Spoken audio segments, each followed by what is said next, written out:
Now, Auto-Lite and its 60,000 dealers and service stations present Suspense.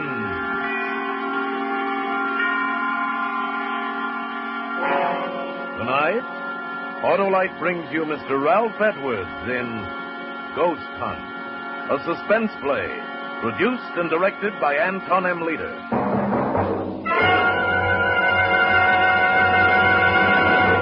Friends, replace worn-out narrow-gap spark plugs with a set of those new wide-gap Auto-Lite resistor spark plugs.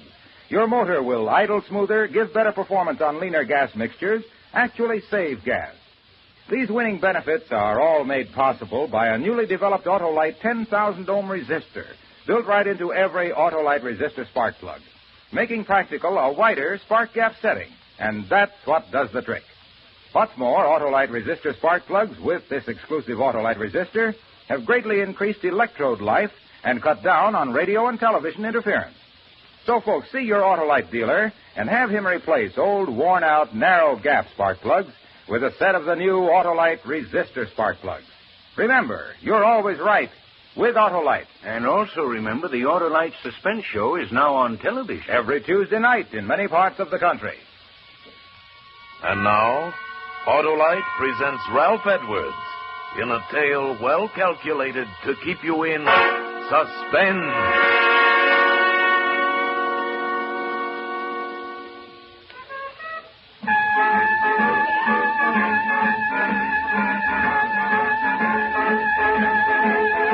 Yeah, didn't that leave you high, huh? Left me feeling treetop tall. That was Louis Armstrong's I Can't Give You Anything But Love. And that's all we have time for on the Hot and Mellow Hour tonight.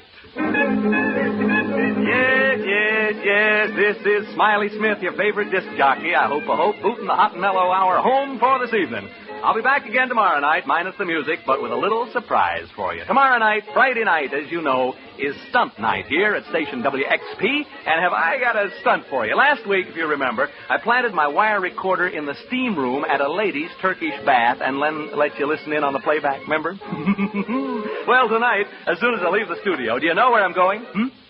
Your friend Smiley is going to spend the night in a haunted house on a spook hunt.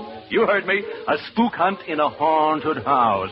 I'm bringing my little old wire recorder along with me, and if you tune in tomorrow evening at this time, you'll learn what it's like to spend a night in a haunted house. Ain't that something? Yeah. A real haunted house. No kidding. 4 people are known to have committed suicide there. So tune in tomorrow night and share a real thrill with your old pal Smiley. I must be crazy, Smith. Good night.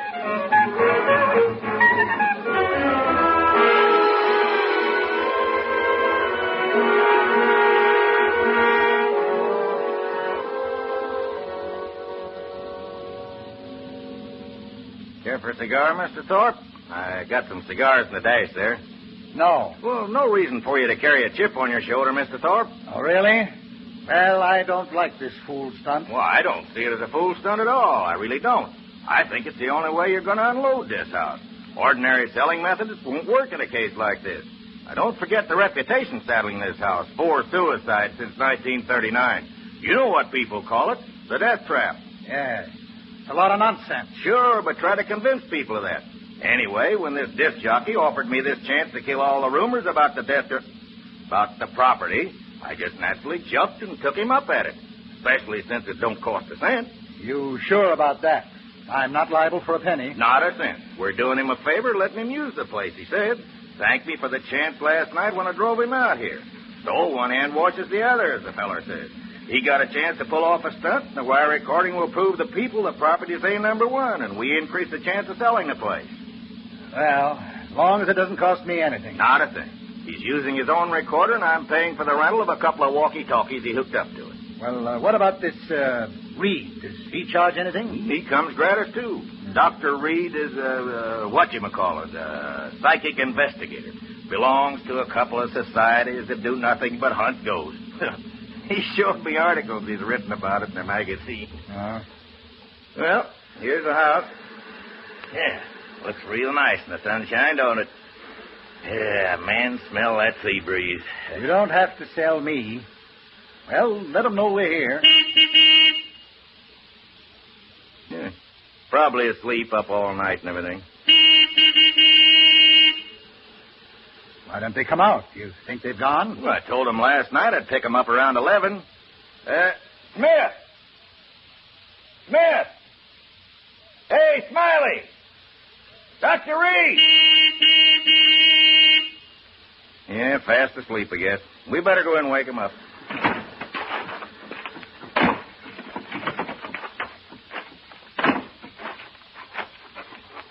Of course, they may have taken the bus back to town. No.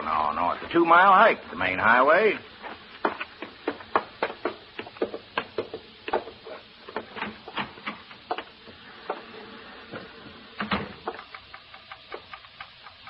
Smith! Hey, Smiley. Where are you? Wake up. You don't suppose, do you? Oh, no. Smith. Dr. Reed. What's that clicking noise from in there? Well, it's his wire recorder. He left it running. These machines cost a lot of money. Doesn't he care if he uses up his batteries? Well, where is he, and where's this Reed? Maybe they're upstairs. Smith? Hey, anybody home?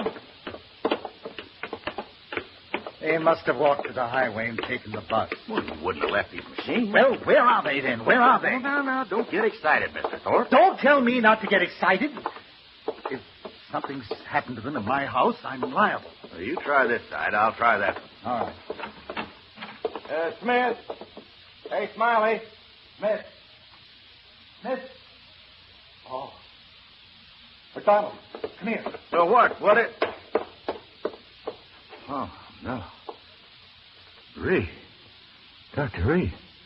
No, don't touch him, Mr. Thorpe. You'll get your hands off. Look. What? Is he dead? I can still feel his pulse. We better get him to hospital fast.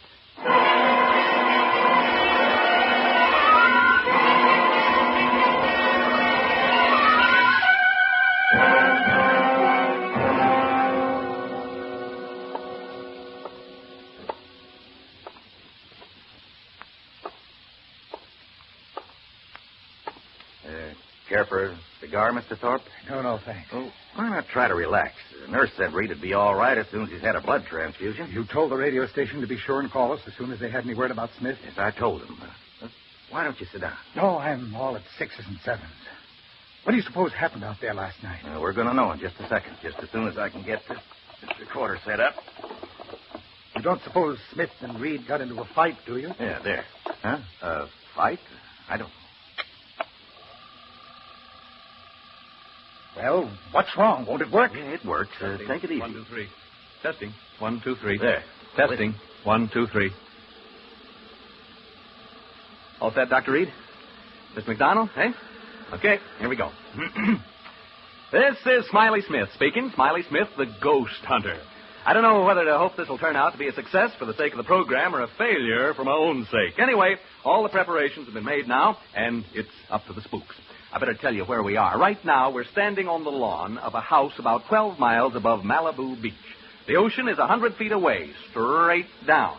The house is perched on a cliff, and there's a sheer drop of about 100 feet right into the old Pacific.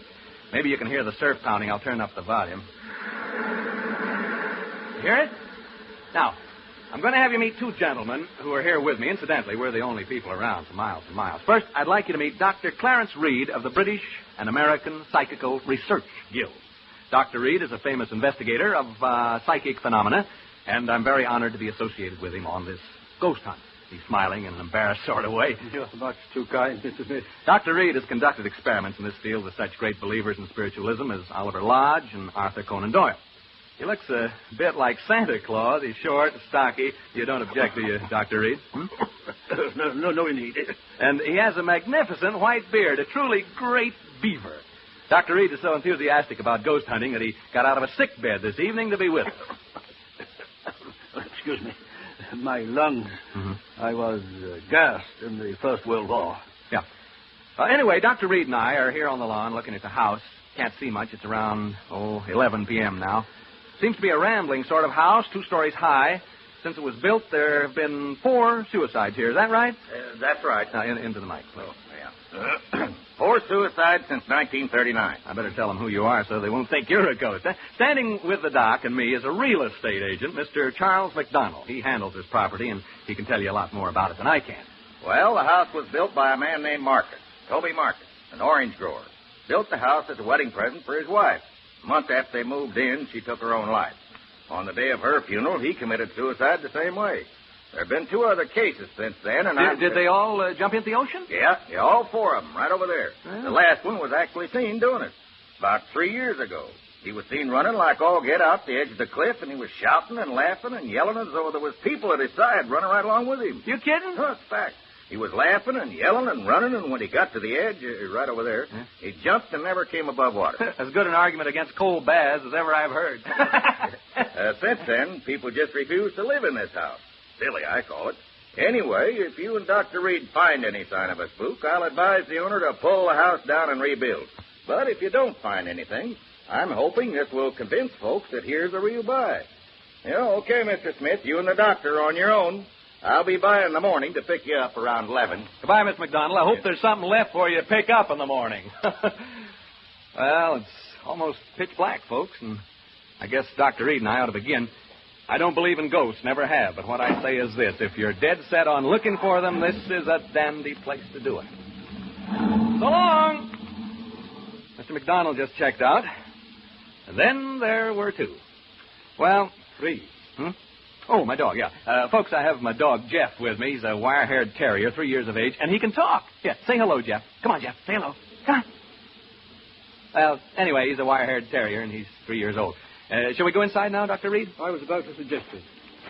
Now, how do we hunt ghosts, Doctor? How do we do it, huh? Well, we don't really hunt them. If there should be any in the house, they will come to us. How cozy. And please, not ghosts. Do not refer to them as ghosts. We know them as apparitions. Now, remember, I've no desire to hurt their feelings. Where ghosts are concerned, I say live and let live.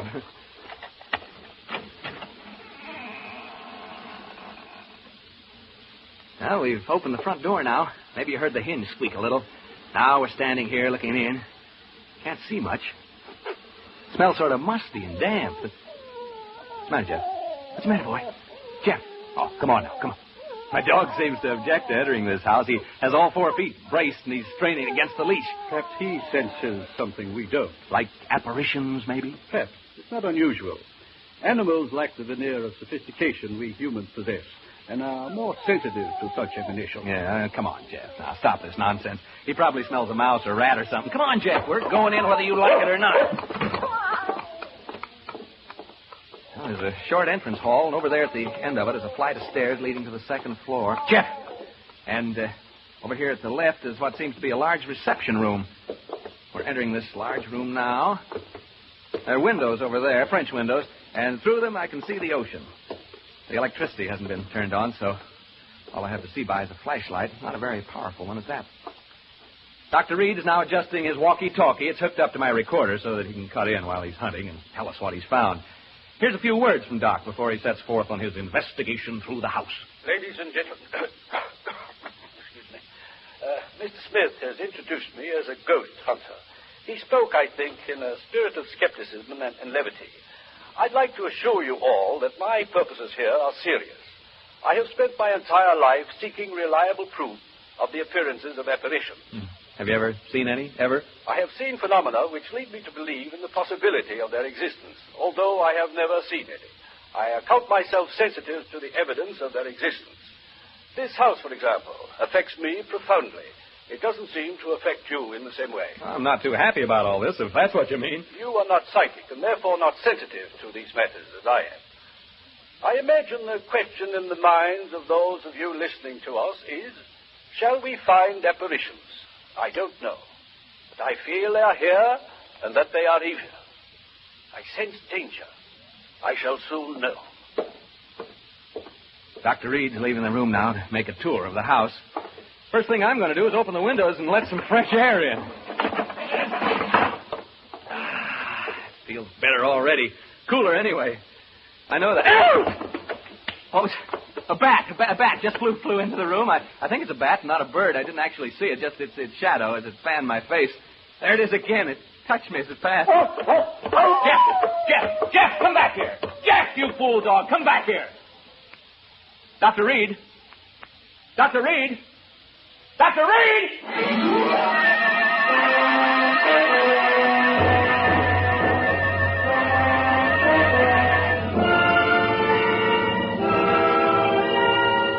For Suspense, Auto-Lite is bringing you Mr. Ralph Edwards in radio's outstanding theater of thrills, Suspense.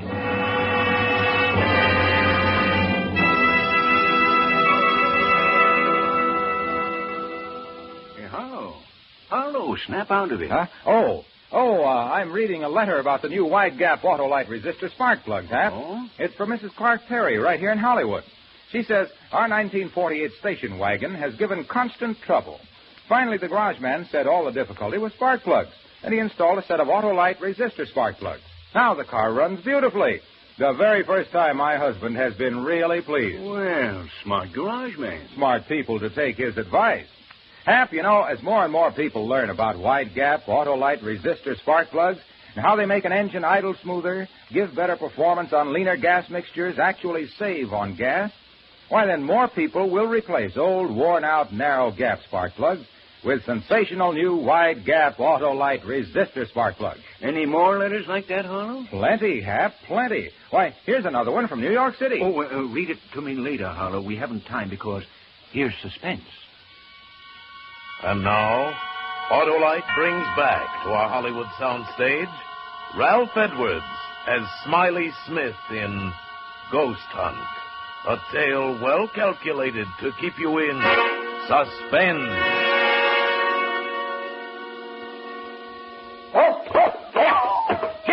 Jeff, come back here. Jeff, you fool dog, come back here.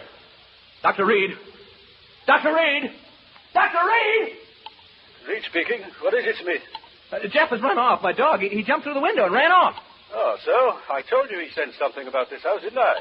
Yeah, you want to come and see if you can determine what it was exactly that set him off? Soon. I am making my way slowly up the stairs toward the second floor now. I'm halfway up. I'll be down with you soon. Folks, my dog's run away. You probably heard him howling. He jumped through the window and took off. Never did anything like that before. Frightened by the bat, I guess. Personally, alone here in this big room, I can understand how he must have felt. This isn't a cheerful spot by any means. I may not be psychic, but I sure have a feeling this house doesn't want us here. Read again. Excuse me. I have something of great interest to report. I'm now standing in an alcove on the second floor trying to recover my breath. As I reached the head of the stairs, I felt what I think is a definite psychic manifestation. I felt suddenly as though I had been punched in the solar plexus. That's the only way I can describe it. At the same time, I began to perspire. My head is still swimming slightly, and I have difficulty in swallowing. My pulse rate is around 110 per minute. The sense of evil is very strong. I feel very, what shall I say, profoundly depressed. You want me up there? No, I prefer to remain up here alone. The presence of a disbeliever such as you might interfere with my investigation. Folks, I'd like you to get a picture of what it's like here. It's very quiet, for one thing. I've never been in such a quiet place. And it's pretty dark. No light except my flashlight. Tell you what, you go now and douse all the lights you have on. Go ahead, put out the lights, and that'll give you a clearer feeling of how it is here with me. Go ahead, put out the lights. Hey, did you hear that? Real estate agent told me I'd probably hear rats and mice in the walls. Well, I can certainly hear them now. Even you can hear them, I think. It's as though... Dr. Reed speaking. I've been working my way toward the front room, the one directly above the one in which Mr. Smith is now. The vibrations have become stronger and more pronounced as I approach it. I think I am on the verge of an important discovery. Important discovery. Did you get that? Now I can hear Dr. Reed moving about in the room above. I don't suppose you can. Have a try anyway, huh? Hear him? I hope he finishes his investigation soon, because, quite frankly, I'd like to get out of here. I can well imagine people becoming unhinged in this place. Right now, I find myself pretty jumpy. Not being very brave, am I? Being alone in this room down here, it does it. This darned old house, it's so very, the atmosphere, it's so very... I wish only to make this hurried report before continuing with the investigation in this room. I have carefully sounded out all the parts in this room, and the emanations are most strong from what appears to be a closet, before which I am now standing. As soon as I open the door to this closet, I will have, I think, a thing of great interest to communicate. I find no key to the lock, and so I will attempt to remove the hinges with my penknife. And I will tell you what I find when I open it. I'll tell you what it would cost to get me to open that door. In the basement at Fort... There's that bat again. It seems to like me the way it keeps... Each time it passes, it touches my face or my neck with its wings. They're smelly things, bats. I don't suppose they bathe very often, if at all. I wonder how... Get away, you bat! That bat'll be the death of me. Yeah, it's like a jingle, isn't it? Bat'll be the death of me, the death of me, the death of me. Bat'll be the death of me. It isn't far from London. No, it isn't the way it goes. It's come down to Q in lilac time, in lilac time, in lilac time. Come down to Q in lilac time. It isn't far. I haven't thought of that since I was a kid in grammar school.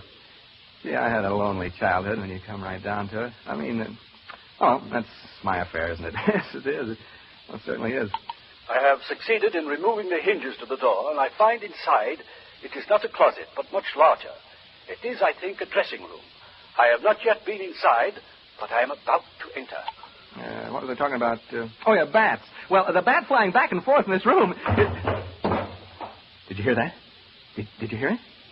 Dr. Reed must have knocked something over in the dressing room. A chair, yeah, a heavy chair by the sound of it. The chair, or whatever it was, must have fallen right over my head. That's the way it sounded. I can see a small stain forming right on the ceiling, right over my head. Something ran across my foot just a rat, I think it was. I've always hated rats. Most people do, of course. That stain up there bothers me. It's gotten so big so soon. I think I'll take a chance and bother Reed and ask him what it is. Dr. Reed. Reed, can you hear me? Are you all right? Hello? Well, he didn't answer. I think he's just a little bit deaf. I think so. What do you suppose he's found, huh? I'm afraid this is rather dull for you listeners. I'm not finding it so, of course. There. I heard him cough. Did you hear that cough?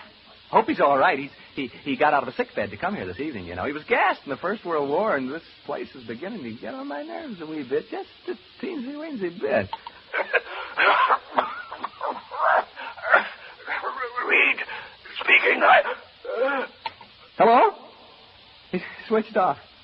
That's the bad cough he's got. I feel so lonely. I've been alone so much in my life. Not so much now, of course, but when I was younger, I was alone so much of the time. You know, struggling to get ahead, living in a hall bedroom, wondering where my next meal was coming from. I get the blues just remembering it. Seem sad, young people having to spend so much time alone. Sad for old people, too, of course. I'm saying of course a lot. Of course I am.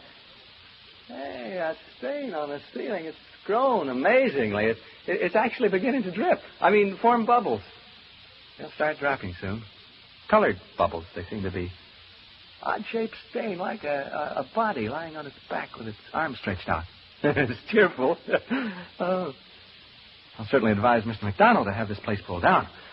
I'll go upstairs in a minute or two to see how Dr. Reed's making out. You know, listeners, I really believe I'd go completely crazy if I had to stay here much longer. Wears you down. That's exactly what it does. It wears you down. It's so close and musty in here. I feel sort of trapped. Don't know why I said that. That's what they call this place, you know, the death trap. There, what did I tell you? That stain started to drip drop. Drip drop. Drip drop. Drip drop. Drip. I'll catch the next one in my hand. Reed? Dr. Reed!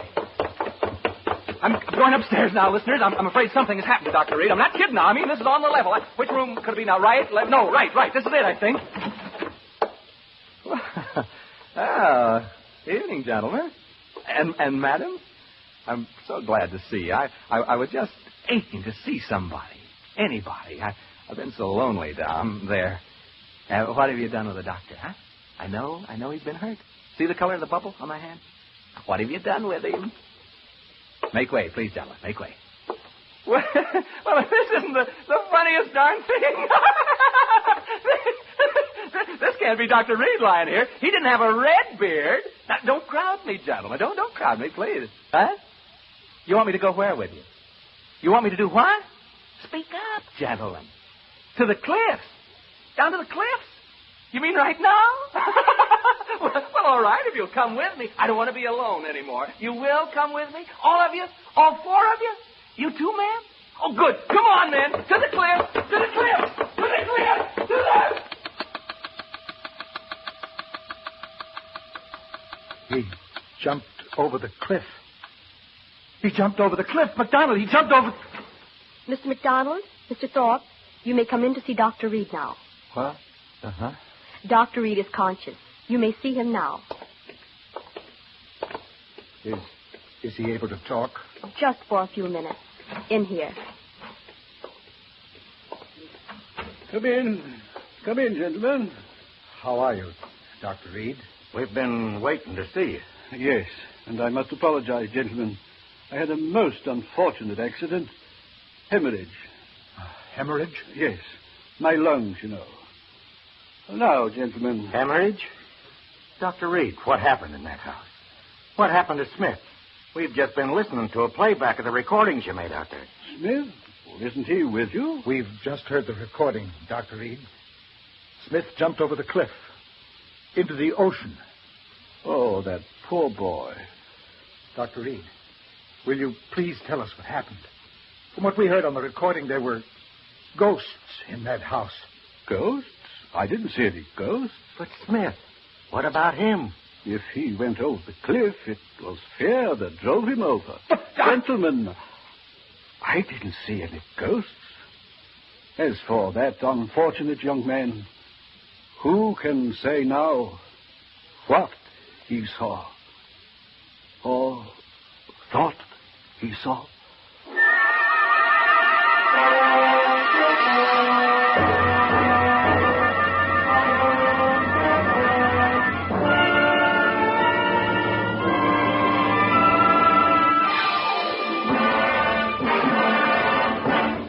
Thank you, Ralph Edwards, for displaying your versatility by appearing as guest star on Suspense. Say, Harlow, that Edwards does everything. Hap, no does. Don't use that word on our Auto-Lite show. Oh, come now, Harlow. I can make you use that word, as you call it. How? Now, don't you say that Auto-Lite resistor spark plugs make your car engine idle smoother? Yes, but... And your car gives better performance on leaner gas mixtures. Saves gas. Sure does. Does. Aren't we devils? Ralph, you tricked me. Well, anyhow, it does my heart good to tell people that Auto-Lite resistor spark plugs are ignition engineered by Auto-Lite, which makes more than 400 products for cars, trucks, airplanes, and boats in 28 plants from coast to coast. Auto-Lite also makes complete electrical systems for many makes of America's finest cars. Batteries, spark plugs, generators, starting motors, spark plug wire, battery cable, coils, distributors. All ignition engineered to fit together perfectly, work together perfectly because they're a perfect team. The lifeline of your car. So, folks, don't accept electrical parts that are supposed to be as good. Remember, you're right with Auto-Lite.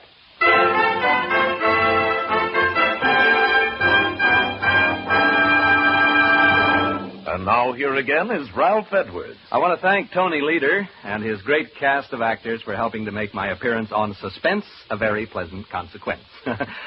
Like all of you, I'm a great Suspense fan, and I'm looking forward to next week when radio's outstanding theater of thrills brings you Joseph Cotton in The Day I Died, another gripping study in Suspense. Tonight's Suspense play was adapted for radio by Walter Newman from an original story by H.R. Wakefield, with music composed by Lucien Moraweck and conducted by Lud Gluskin. The entire production was under the direction of Anton M. Leader. Make it a point to listen next Thursday to Suspense, radio's outstanding theater of thrills. Remember, next Thursday, same time, hear Joseph Cotton in The Day I Died.